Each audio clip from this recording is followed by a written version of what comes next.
Connais-tu le secret entre Monsieur Krabs et Plankton? En fait, ils étaient de très bons amis depuis leur enfance. Ils sont nés dans le même hôpital et ont même développé ensemble la première génération du Crab Burger. À cette époque, Monsieur Krabs était extrêmement pauvre.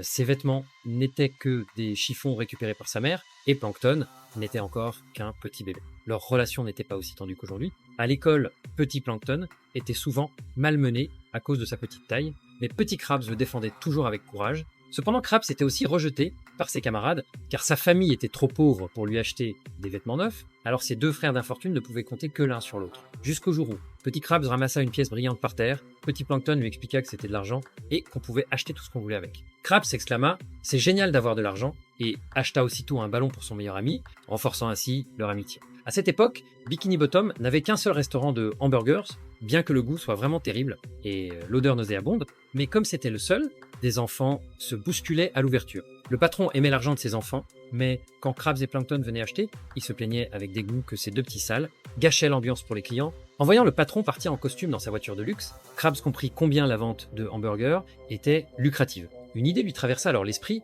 si des hamburgers aussi mauvais se vendaient, qu'arriverait-il s'ils amélioraient le goût? Ne se vendraient-ils pas comme des petits pains? Aussitôt dit, aussitôt fait, les deux compères commencèrent leur recherche dans une maison abandonnée près de la décharge, expérimentant sans cesse les épices, les mélanges, la cuisson. Enfin, le premier délicieux Crab Burger était né. À ce moment-là, le restaurant du vieux vendeur de hamburgers venait d'être fermé car un enfant avait eu une intoxication alimentaire. Les deux amis saisirent l'opportunité pour transformer la décharge en restaurant et ouvrir officiellement. Les clients devinrent de plus en plus nombreux et Krabs conserva précieusement son premier billet gagné. En souvenir, alors qu'il pensait faire fortune, des clients se plaignirent que leur hamburger était encore pire que ceux du vieux vendeur, presque immangeable, et que, sans la fermeture de l'autre restaurant, personne ne viendrait manger chez eux. Finalement, Plankton ne résista pas à la tentation. Il voulait seulement vendre des crab burgers pour gagner de l'argent, rêvant de dominer le monde grâce à sa fortune. Krabs, lui, voulait simplement créer des crab burgers plus savoureux et s'acheter une grande maison avec les bénéfices. Leur désaccord grandit et ils commencèrent à se disputer la formule secrète.